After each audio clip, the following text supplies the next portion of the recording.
Welcome to the Women Leaders Association podcast, where we believe we go further, faster, and have more fun when we go together.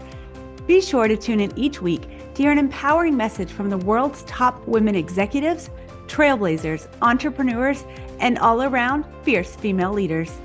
I'm your host, Julianne Kirkland, and I will be taking you on a deep dive of each message to equip you with the principles, strategies, and tools you need to start crushing your goals, increasing your impact, creating work-life harmony, and did I mention have more fun? Because when you love what you do it better. The Women Leaders Association is the world's largest women executives association with over 30,000 women in executive and leadership positions who are committed to the development and advancement of women in the corporate arena.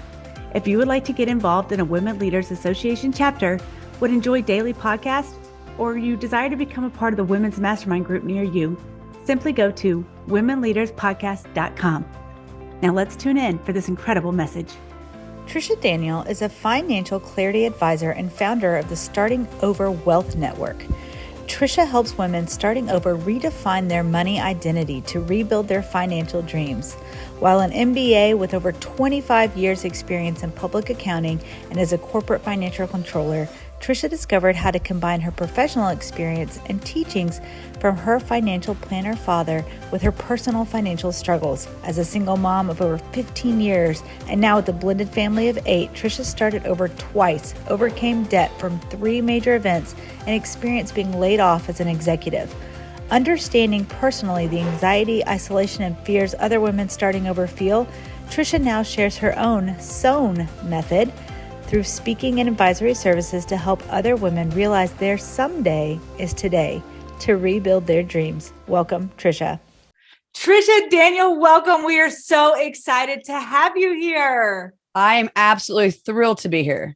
Yes. And you know, the thing I love about you, Tricia, I mean, I love many things about you, but I love how you are such a embodiment of being a fierce female leader, being that woman leader. Like, you know, we've had conversations before. You claim to be an introvert, yet you're doing the things necessary to get out there and build this business. And you've done the CEO, you've done the entrepreneur, like you've done so many different aspects of what, you know, a leader, air quote, is, you know, titled to be. But, you know, you have also discovered that it's so much more than titles. You know, it's really an embodiment of a way of being. So talk a little bit about your journey into where you are now. Absolutely. It is definitely so much more titles. Growing up in a private school atmosphere, it was always about that title and having that name, knowing the college degrees on the wall, but having that specific title. And through my 25-year career in finance and accounting and public accounting and an executive, I've realized it is so much more. To give you a little background, because while I am a financial clarity advisor and a corporate financial controller for over 25 years, I've also been a single mother who has started over not once, but twice. I've been a woman who's come out of financial debt from 3 major life events. And I've also been an executive who's been laid off with no backup plan and no savings. And so I understand what it feels like to be this high executive and have this title, and then all of it stripped away. And the anxieties and fears that overcome you. And gratefully, because of all my professional experience and being raised by a financial planner father, I had the tools in place to get back up on my own 2 feet and use that entrepreneurship, use that finance and accounting, use all those business education to start over again and rebuild, you know, these executive dreams and professional dreams that I had. And then it wasn't, but I usually never talked about it. I always, in the professional experience, we never talk about anything personal, right? And so that shame just, it held me captive because I'm not going to share because I had this persona, you know, I'm supposed to this image display, you know, all the time. And so, but it wasn't until like April of 2021 that my mother, she fell severely bruising her knee, which we think, you know, no big deal. She bruised her knee. But then just 3 weeks later, my sister and I found ourselves by my mother's hospital bedside. She was sedated on oxygen and unable to speak. I mean, my sister and I were floored. We were never going to hear my mom's voice again. And after about a week, a nurse came in and she removed the oxygen from my mom's nose. And slowly her eyes began to open and her voice started struggling to speak. And at one point she looked over at me and asked me, "Promise?" I was like, "Yes, Mom, I promise." Because see, I didn't really understand what she was talking about. I knew exactly what she meant because my mother allowed shame in her story and her journey to hold her back. She always said that someday she was going to write this amazing book about my joint custody childhood. She always said someday she was going to speak and empower other women to inspire them and their masters and their executive degrees and all the things they did. She always said someday, someday, someday. But then on that Friday evening, her voice and her words were gone. She no longer had her someday. And that's when I realized I didn't have someday either. I don't have someday to go out and share my journey as an executive and as an entrepreneur and starting over financially, personally, that my someday was today. And now I go out and share the steps that I use, 4 key steps. I go out and share it with other women that they can do this too, whether an executive, a professional career, whether as an entrepreneur, as a woman at home. We each have these things that we can build on, but our someday is today to share them. That's so good. And, I love that story. I've heard it before. And every time I get chills because I think we can all relate to that. I'll get to it. I'll get to it. I'll get to it. And then we never get to it. And I mean, let's talk a little bit about like what that journey's been like for you from that, moment with your mom to where like we intersected paths, like where we met, because both of us had come to a point, individually in our journeys, in our lives, where we were like, this going it alone is no longer serving me. I'm not able to go as fast and as far, and I'm certainly not having as much fun. So, we met in a mastermind group and like, we have collaborated. You've spoken at one of my events, like the power of coming together is so huge and important to just not only your growth in whatever field you're in or whatever you're doing, but just as a person, as a woman, and being able to receive encouragement and start to see yourself the way other people are seeing you. Talk a little bit about that for you. Absolutely. After my mother passed, that's why I realized I just couldn't sit back and just stay in the busyness. I had worked, I would work 80 hours a week just to stay busy. So I wouldn't have to do any of the interactions. And that's when I realized I really had to get uncomfortable. Take that one step outside my comfort zone to start to grow, to start to share.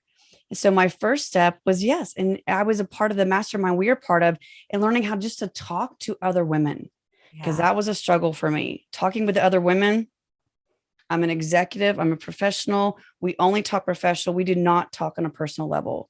So learning how to really be vulnerable with other women and then receive that back. That was huge. But then I had to take it one step further. We started, through Zooms, we started during COVID when everybody was through Zooms. So I got really comfortable with that. But the next step was being in the room. Right. Stepping outside my comfort zone. For in August of 2021, I actually got in a huge room full of 300 women. That was big for me. That was very overwhelming for me. But I kept going from that room. Okay, this is not that bad. Wow, I met so many women. This is great. And then I did another room. And so over a matter of like 14 months, I actually went to 11 different rooms just to put myself in, get up and start to speak and to share my story. And just little bit by little bit, getting uncomfortable. Absolutely transformed my life. It just gave me such an amazing feeling when a woman would come up to me after I would speak and she goes, "Oh my gosh, I identified with your story. That was me. Thank you for releasing me, because you sharing your story of overcoming financial issues and problems and debt and things like that personally, that just freed me to know that I can do this too." And nothing is better than a woman coming up to you face to face and saying, "Thank you for sharing your story." So just taking those one step and being uncomfortable, the next step and being uncomfortable, just one step at a time. has made the biggest difference in my life, and realizing all these things I've gone through were for something even greater, not only personally, but professionally. Yeah.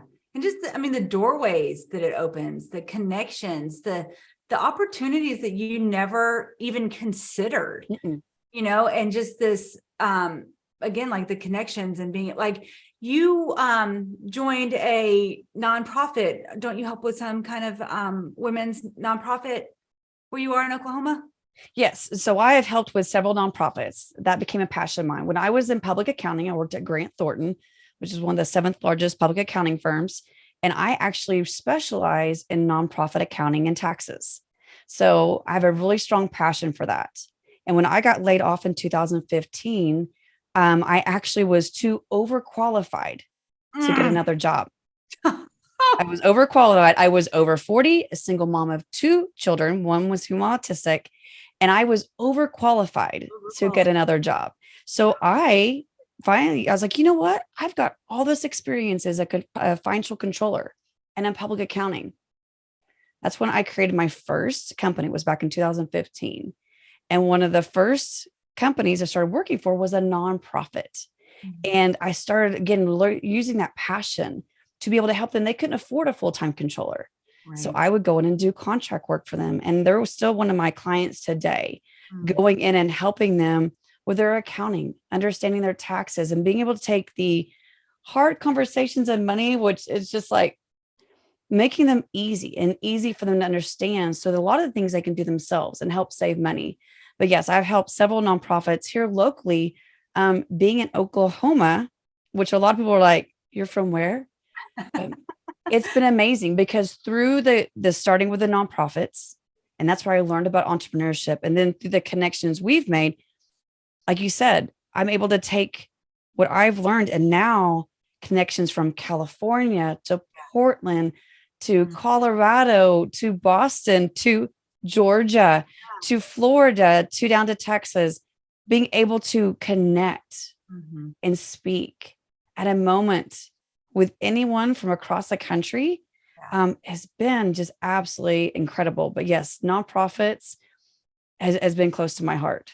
What do you think, like, what have you seen over the past few years, since COVID, as maybe one of the biggest shifts that you've seen, not only in like the corporate world, but just in leadership in general, how that is changing? Like you were saying, it doesn't matter if you're a CEO or you're an entrepreneur or, you're at home with the kids, like you have influence, you have leadership. And like, what have you seen occur in that shift? And really talk specifically about finances and how women in leadership can begin to own that part of themselves and transmute that into success in their finances and what that looks like. I think because of all of a sudden having to work from home, whether you were an executive, an entrepreneur, or a woman who's already at home, right? You learned you were all on the same level. You were at the same level. You were all at home in front of a computer screen teaching. Yeah. Whether that's from an executive level, your own business, or from home, everyone learned how to conduct, share, whether it was a piece of knowledge from their own life or a piece of knowledge from experience. We were all sharing the same things. Yeah. So I think that's where women start to realize that, you know what? Just because she has 2 degrees on the wall doesn't mean anything. Those are just piece of papers on the wall until she learns to speak and speak out to other women. A woman at home, she has learned so many things. We both know as mothers, there is so much we have learned financially at home that we can share with other women. Professionally, there are so many conversations around money that we have think, oh my gosh, that's just way too hard. Only someone with their CPA can get that. Only someone with their certified financial planner can understand. Only a person who's been to Harvard can understand that. No, being able to put them into everyday words, everyday application is the hardest thing Because you can have all the degrees, you can have all the knowledge, but it's in the wisdom. Applying that knowledge is where we all grow. So everyone, whether they're executive at a corporation, whether they're an entrepreneur, or whether they're at home, when you start applying that knowledge and you start sharing your wisdom with other women, especially on a financial level, because most people just absolutely, the anxiety is overwhelming. When you start sharing financial knowledge in an applicable way where, oh my gosh, I can actually do this too. I can build my dream. I can rebuild my dream. That's right. All of us can do it. Yeah. Oh, I love that. And, I really do see that like the pandemic was a great equalizer. Yes, it was. Because, like you were saying, you could have the plaques on the wall, but we're all wearing sweatpants on the bottom. Like, let's just be honest. We're all wearing sweatpants on the bottom. And, and then for me, I was, this executive in an office, isolated. Yeah. It was me, my 2 computer screens, my little window, and I was completely isolated. All of us in our offices completely. I mean, we're a bunch of numbers nerds, right? And finance and accounting. We were all sitting in our little offices. We'd only talk about, how their financials look, what the analysis look like. Those were those conversations. And it helped me be able to get out and actually connect with other women, and I no longer was in this. It wasn't like I would say pigeonholed. I wasn't all of a sudden. I was like, wow, wait a second. This woman who's an entrepreneur, oh my gosh, we can share experiences. We can share knowledge. This woman at home, oh my gosh, we can share experiences. We can share knowledge. Yeah. It did. It equalized all of us and opened our eyes to all the other women out there and all the other professions, that we weren't just isolated as an executive. Like an executive can mean so many things. And it did. It equalized it for all of us. Yeah.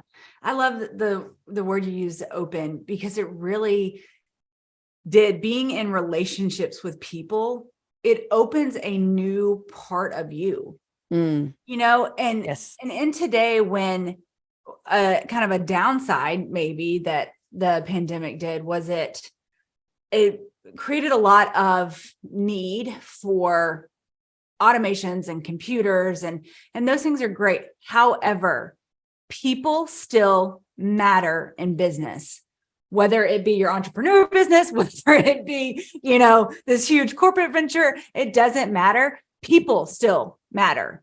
Yes. People still matter. And I think about going to the grocery store, like, yes, there are times when I have 3 things and I want to run through self-checkout. And then there's times where I have a ginormous cart full. And if self-checkout's the only option, I'll straight up leave. Like, that sounds terrible to me. Like, you know what I mean? Like, sometimes I need a person. Give me a person.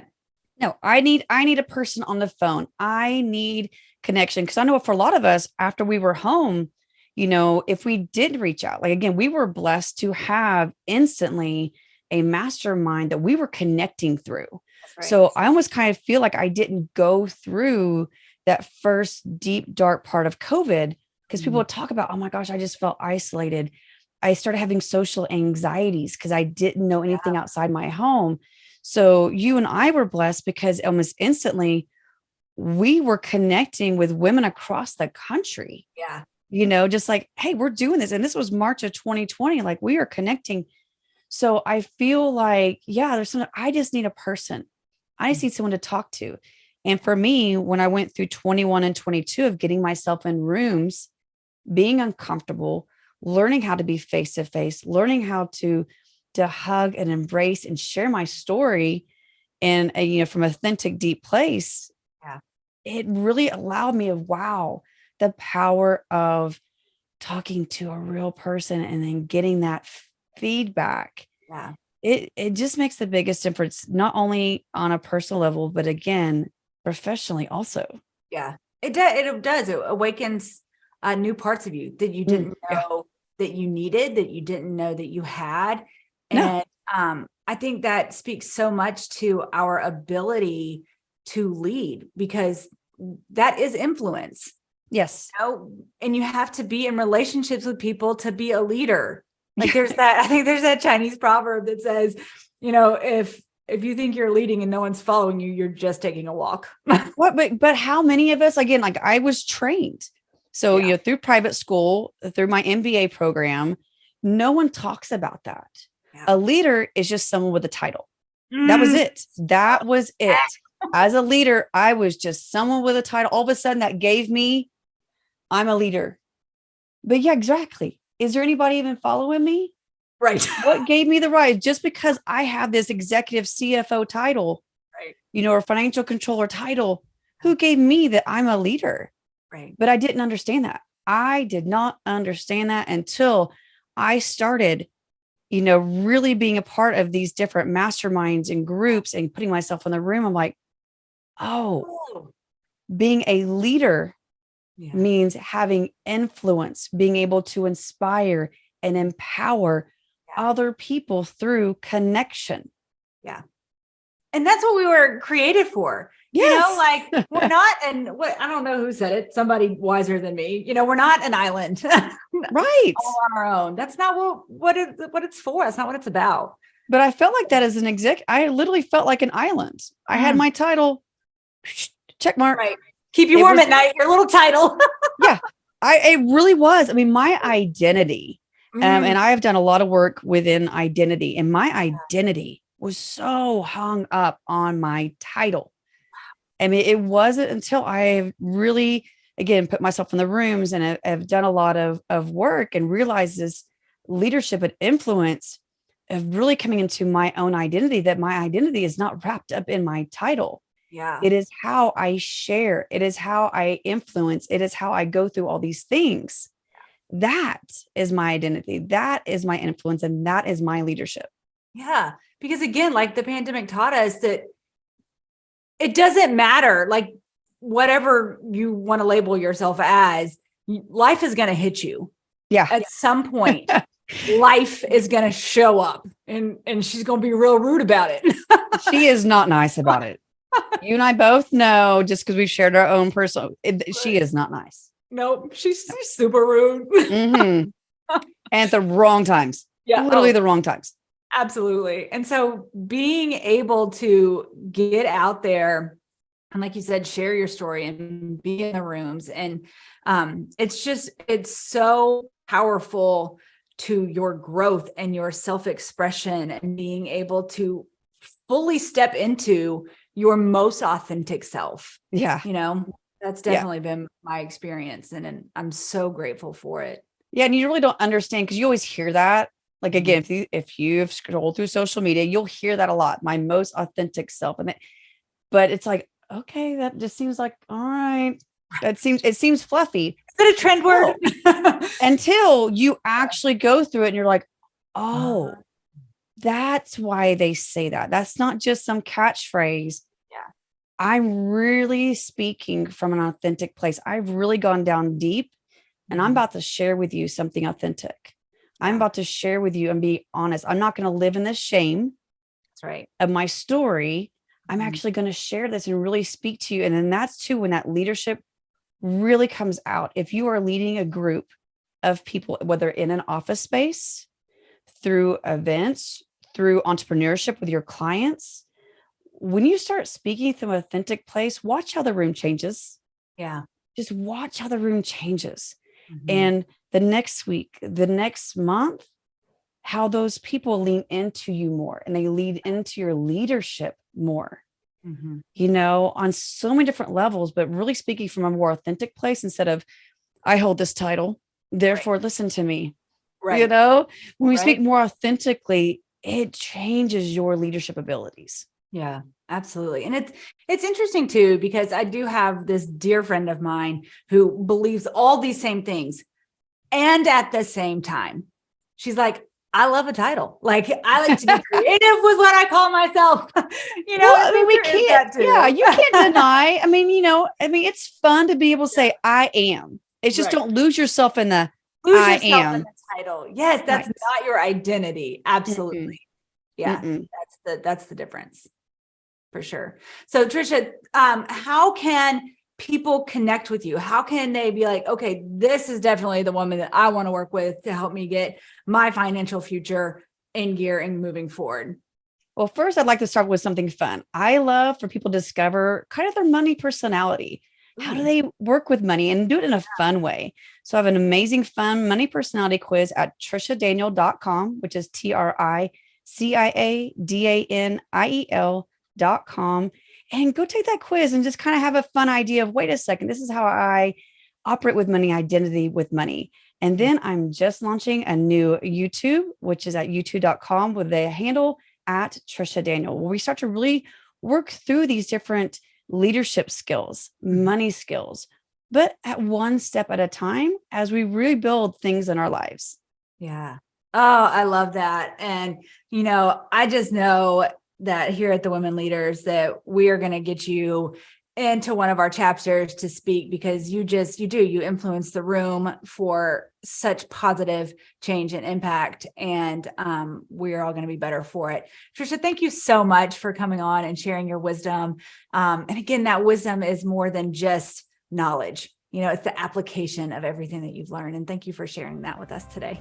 Thank you for having me. And just don't forget, your someday is today to start leading professionally. That's so good. Ladies, if you are looking for more connection, more ways to get involved, you just want to find out about a chapter near you, or you want to look into joining one of our masterminds, you can find all this information at womenleaderspodcast.com. All right, that's all we have for today, my friends. Bye for now.